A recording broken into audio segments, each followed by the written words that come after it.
Hello, and welcome to The Unseen Question.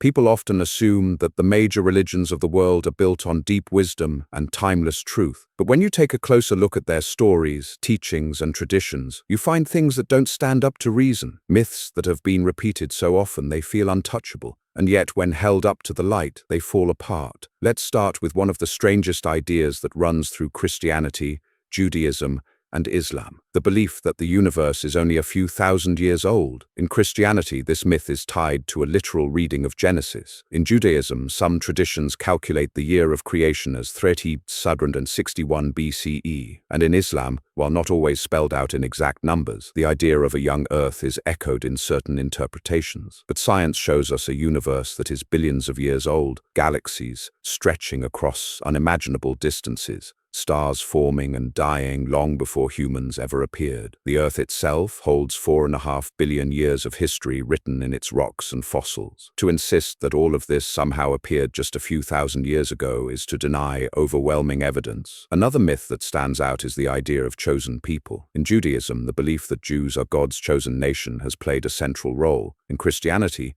the Church inherited this claim by declaring itself the new Israel, and in Islam, Muslims are described as the best community raised up for mankind. But what does it mean to be chosen? It suggests favoritism, as if an all-powerful being decided that one small group of humans deserves special privileges. History shows the damage this idea has caused, fueling tribalism, division, and endless conflict. Instead of inspiring unity, it has kept people separated. One of the most troubling myths is the story of original sin. Christianity built an entire theology around the idea that humanity is born guilty because of Adam and Eve's mistake in a garden. Judaism and Islam don't frame it in exactly the same way, but the story of the fall still lingers, painting humans as flawed from birth. Yet this myth has no grounding in reality. Babies are not born broken. Guilt is not passed through bloodlines. This idea has been used to control people, to make them feel dependent on religious institutions for salvation or forgiveness. It tells people they're sick so they can be sold a cure. There's also the myth of heaven and hell as literal places. Christianity offers eternal paradise for the faithful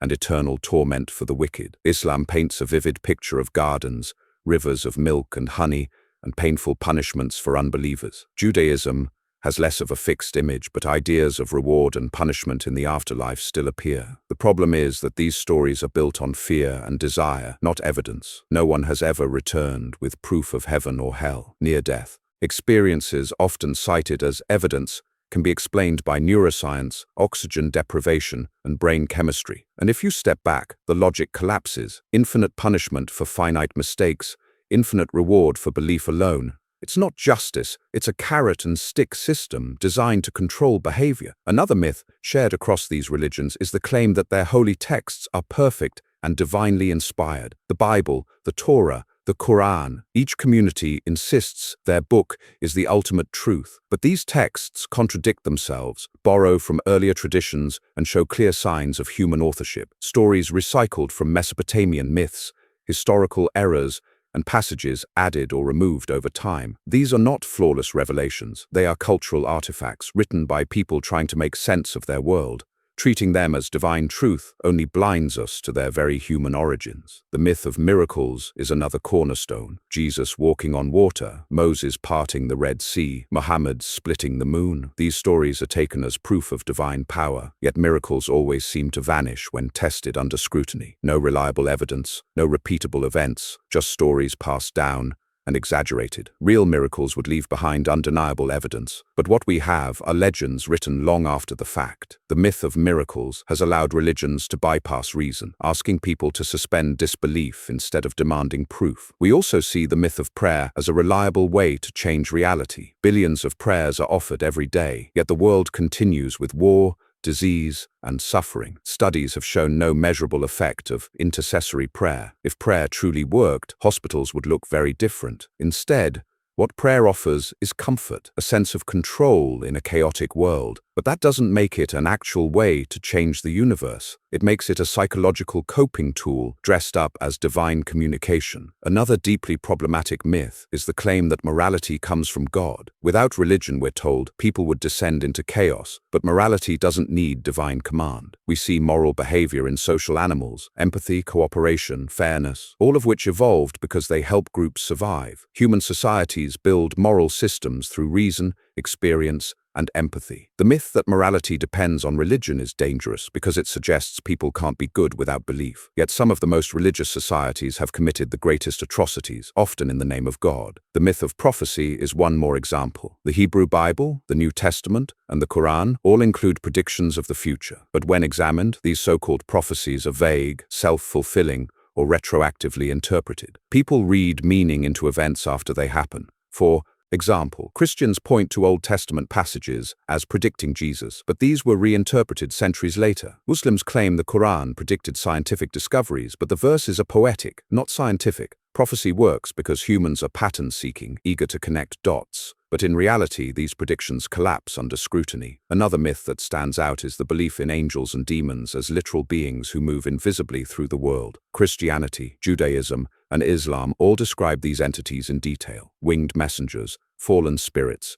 invisible forces of good and evil. Yet despite these vivid stories, there has never been credible evidence that such beings exist. Ghost stories, visions, and possession claims usually trace back to psychological states, cultural conditioning, or natural explanations. Epileptic seizures were once blamed on demons, night terrors mistaken for attacks by spirits. What these myths reveal is less about reality and more about human imagination. Connected to this is the myth of divine intervention in daily life, the idea that God actively answers prayers, saves individuals, or punishes nations. In Christianity, people speak of God's plan. In Judaism, events like the survival of the Jewish people are seen as divine protection. In Islam, believers thank Allah for everything from rain to victory in battle. But the reality is that the world moves according to natural laws. When disasters strike, believers and non-believers suffer alike. When victories happen, they can usually be traced to strategy, resources, and human action. To attribute these outcomes to divine intervention is to give credit to an unseen force while ignoring the real causes. One of the most persistent myths is that sacred rituals have inherent power. From baptism and circumcision to daily prayers and fasting during Ramadan, these acts are treated as if they have cosmic significance. But when stripped of belief,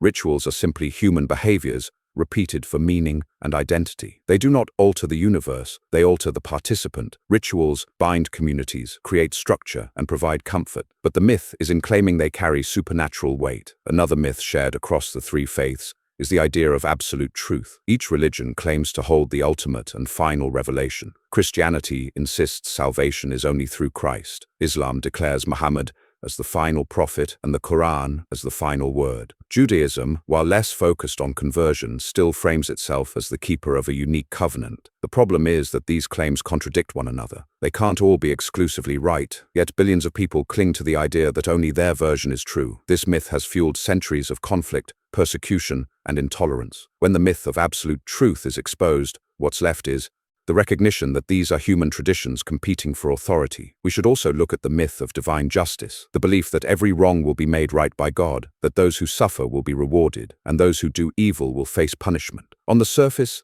it feels comforting, but history tells a different story. Millions of innocent people have suffered and died without justice. Oppressors have lived long, comfortable lives without consequence. Waiting for divine justice encourages passivity, distracting people from the need to create justice here and now. It's not a cosmic plan. It's a way of avoiding the painful truth that fairness is not guaranteed. Another striking myth is the belief that religious identity is eternal and unchanging. Many are told that once you are part of a faith, you belong to it forever. Christians speak of baptism marking you permanently. Jews consider identity inherited through blood. Muslims see leaving the faith as apostasy, a crime in some societies. But the reality is that beliefs and identities shift constantly. People change their minds, reject traditions, or adopt new ones. Religion tries to lock people into categories, but humans don't fit neatly into those boxes. The myth of permanence is about control, not truth. Finally, there is the myth that faith itself is a virtue, that believing without evidence is somehow noble. Across Christianity, Judaism, and Islam, doubt is often portrayed as weakness, while blind trust is praised as strength. But in every other area of life, we demand evidence. In medicine, in science, in everyday decisions. Why should religion be the one domain where questioning is discouraged? Faith without evidence is not a virtue. It is a license for any idea, no matter how unfounded, to demand respect. These 13 myths about creation, chosenness, sin, the afterlife, holy texts, miracles, prayer, morality, prophecy, spirits, rituals, truth, justice, identity, and faith itself form the backbone of the Abrahamic religions. They persist because they are comforting, familiar, and deeply woven into culture, but when examined with reason and evidence, they unravel. The important point is not just to laugh at these myths or dismiss them, but to recognize the power they have had in shaping societies, laws, and even wars. Myths are not harmless stories. They influence how people see themselves, how they treat others, and how they justify power. Exposing them is not about tearing down traditions for the sake of it. It's about freeing human thought from illusions that hold us back. When we let go of these myths, we're left with a harder but more honest view of the world, a universe vast and indifferent, a human race capable of cruelty and kindness, a morality that we must build ourselves. For some, this can feel frightening, but it's also liberating, because it means we are not bound by ancient errors. We are free to create meaning, to seek truth, and to shape our future without illusions. When people defend these myths, they often argue that the details don't matter, that it's the spiritual meaning that counts. But when a myth shapes laws, education, and morality, the details matter a great deal. Take the creation myth again. It's not just a harmless story. In many countries, creationist groups have fought to keep evolution out of schools. In the United States, textbooks have been rewritten to downplay science and insert religious explanations. Children grow up confused, learning myths as if they were facts. This isn't about harmless belief. It has consequences for how entire generations understand the world. The myth of chosenness is another example with lasting effects. In Israel, the idea of being God's chosen people has shaped politics, justifying land claims and national identity. In the United States, many Christians believe their nation is specially blessed by God, leading to a sense of exceptionalism that influences foreign policy. And in the Islamic world, the idea that Muslims form the best community has been used to build solidarity, but also to justify intolerance against outsiders. What begins as a myth about divine favoritism ends up shaping real-world power dynamics and conflicts. Original sin, too, has had devastating consequences. The idea that humans are born guilty has been used to justify strict control over sexuality, childhood, and personal freedom. The Church historically taught that even newborn babies needed baptism to be saved from eternal damnation. This belief fueled centuries of fear and guilt, shaping how people saw themselves and their bodies. Even today, many grow up with deep shame, internalizing the idea that they are broken from birth. All of this from a myth about two people eating fruit in a garden. The myths of heaven and hell remain powerful motivators. In parts of the world, children are still taught that they will burn forever if they disobey or doubt. The fear is real, even if the places are imaginary. On the other side, heaven is used as bait, promising bliss for obedience. This system has been described by some psychologists as a form of conditioning, reward and punishment extended into eternity. It exploits human psychology, tapping into our fear of death and our longing for justice. But instead of facing reality, it offers fantasies that keep people loyal. The belief in the perfection of holy texts has also held back progress. When a book is treated as flawless, every line becomes untouchable. Even when passages condone violence, slavery, or misogyny, believers defend them as divine wisdom. For example, verses in the Torah that prescribe stoning, passages in the New Testament demanding women's silence, or lines in the Quran allowing men to strike their wives. These are defended because the texts are seen as perfect. But once we accept these books as human products, we can analyze them critically, recognize their flaws, and refuse to be bound by their outdated rules. The myth of miracles continues to thrive even in modern times. From faith healers on television to viral videos claiming supernatural events, people are drawn to the idea that divine power is at work. Yet every time these claims are tested, they collapse. Lourdes, a famous pilgrimage site in France, has seen millions of visitors seeking healing. Yet the official list of confirmed miracles is tiny, and even those are questionable, often explainable by natural recovery or misdiagnosis. The myth of miracles persists because it appeals to hope, but in practice, it distracts from real solutions. Prayer, too, continues to shape billions of lives. Studies have shown that people who pray may feel calmer or more connected. But that's a psychological effect, not divine intervention. Large-scale scientific studies on intercessory prayer, where strangers pray for patients, have consistently found no measurable difference in recovery rates. In one major study, patients who knew they were being prayed for actually had more complications, likely due to stress. Yet the myth continues, because it's comforting to believe someone is listening. The myth that morality comes only from God has been used as a weapon against secular thinking. Yet when we look at societies, we see that moral codes develop naturally. Scandinavian countries, some of the least religious in the world, consistently rank among the highest in measures of equality, happiness, and safety. Meanwhile, some deeply religious societies struggle with corruption, inequality, and violence. Morality is not a gift handed down from the sky. It's an evolving human project. The myth serves only to keep people dependent on religious authorities for ethical guidance. Prophecy, angels, rituals, and divine justice, each of these myths has ripple effects. Prophecy has fueled cults and movements predicting the end of the world. Angels and demons have shaped how mental illness is treated, often leading to harmful exorcisms instead of medical care. Rituals have been used to mark outsiders, reinforcing who belongs and who doesn't. And divine justice encourages passivity in the face of injustice, as if waiting for God to act is better than acting ourselves. These aren't abstract ideas, they shape daily life. The myth of faith as a virtue may be the most dangerous of all, because once faith is elevated above evidence, anything can be believed, and anything can be justified. Wars have been fought, people executed, and freedoms suppressed, all in the name of faith. In politics, leaders often invoke faith to silence criticism. In families, children are taught to obey rather than to question. This myth undermines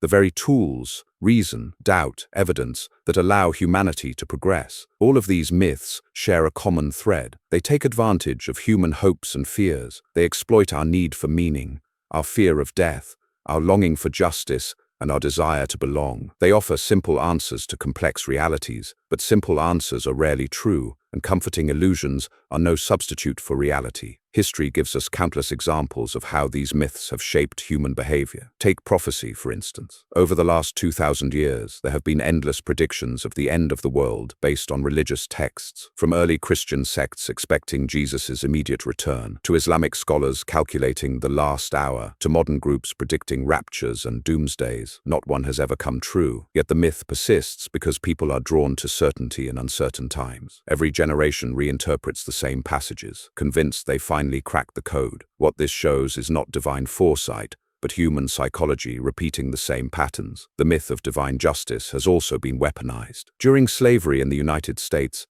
enslaved people were often told to accept their suffering because God would reward them in the afterlife. The same message was used to keep peasants docile in feudal societies, to silence women in patriarchal cultures, and to discourage rebellion against oppressive rulers. By promising justice later, religion often excused injustice now. The cost has been centuries of unnecessary suffering. Angels and demons provide another revealing case. Before modern medicine, diseases like epilepsy, schizophrenia, or sleep paralysis were often explained as demonic possession. This belief led to brutal exorcisms, sometimes even death. In some places, it still happens today. There are children in parts of Africa accused of witchcraft or possession, abandoned by their families, or subjected to violent deliverance rituals. These myths are not harmless. They continue to cause real harm to vulnerable people. The myth of rituals having supernatural power also has deep consequences. Circumcision, rooted in religious tradition, is still practiced on millions of infants who have no choice. Women in some cultures are subjected to genital cutting framed as a religious duty. In other cases, dietary laws, fasting,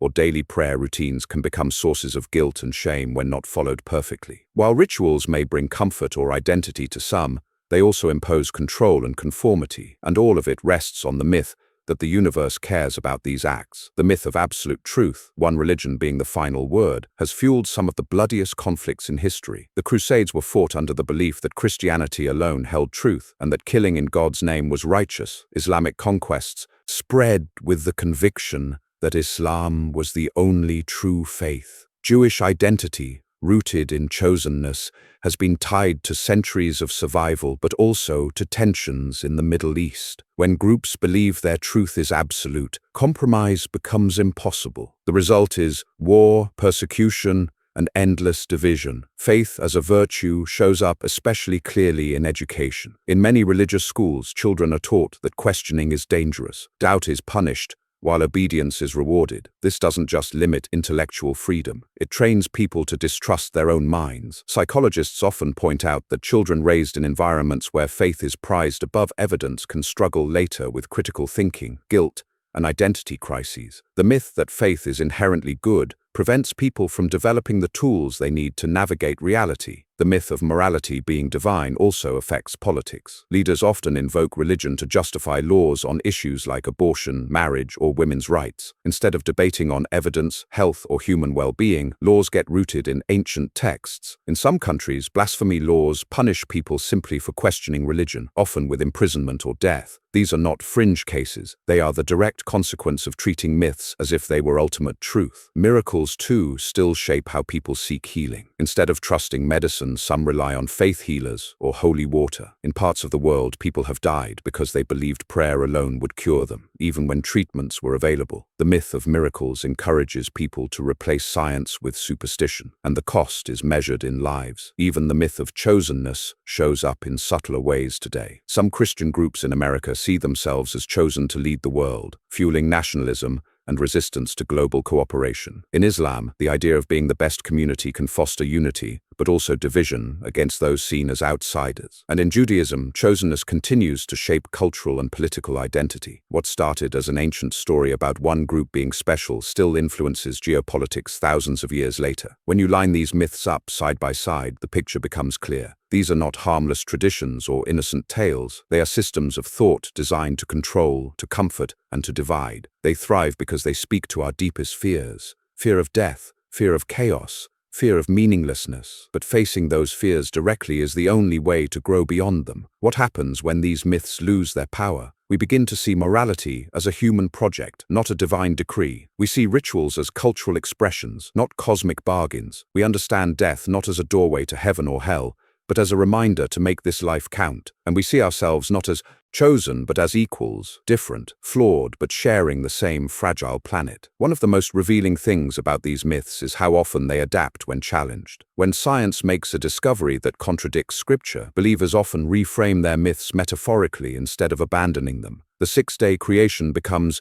symbolic. Prophecies become spiritual instead of literal. Hell becomes separation from God instead of fire and brimstone. In this way, myths are endlessly flexible. They bend and stretch to survive. But the fact that they have to constantly be reinterpreted shows what they really are: human stories struggling to keep pace with reality. Sociologists often point out that myths serve a purpose beyond belief. They create identity and group cohesion. That's why people cling to them even when they don't fully believe. Attending rituals, repeating prayers, or identifying with a religion becomes more about belonging than about truth. The problem is that once myths are tied to identity, questioning them feels like betrayal. This is why even gentle criticism of religion can trigger defensiveness or outrage. People aren't just protecting ideas, they're protecting their sense of self. Psychologists also note how myths exploit cognitive biases. Humans are naturally prone to see patterns, even where none exist. That makes prophecy feel convincing. We're prone to anthropomorphism, imagining human-like agents behind events. That makes angels and demons feel real. We fear death deeply, so myths about heaven and hell hook into that fear. These psychological tendencies make myths sticky. They feel true, even when they're not. Recognizing this doesn't make us cold. It makes us more aware of how our own minds can be fooled. Real-life examples make this even clearer. In recent decades, countless religious leaders have claimed divine visions, miraculous healings,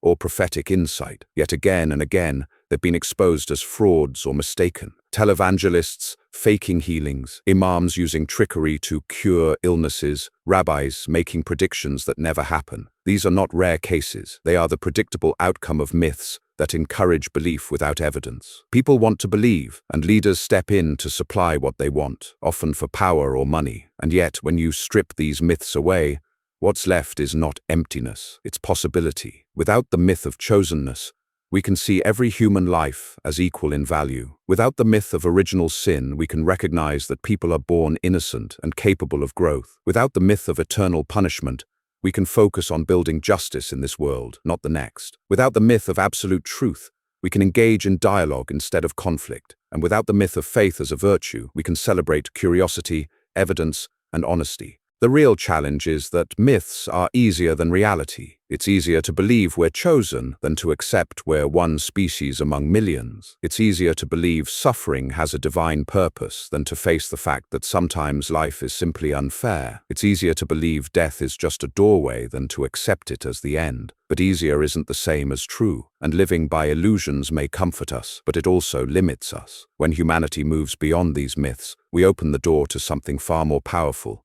a shared commitment to truth, however uncomfortable, a morality based on empathy and reason, not authority, and a recognition that meaning is not handed down from above but built together. That vision doesn't offer paradise or punishment, but it does offer honesty, freedom, and responsibility. 13 myths from Christianity, Judaism, and Islam. Myths that have shaped billions of lives. Myths that still echo in politics, education, and culture. Some may see them as sacred, others as symbolic, but looked at plainly, they are myths, human inventions that no longer hold up to scrutiny. The question is whether we cling to them out of fear, or whether we're ready to outgrow them. The choice is not between religion and despair, it's between illusion and reality. And reality, while harder, is always more interesting. The universe is vast, our lives are finite, and meaning is something we create together. That's not just enough, it's extraordinary.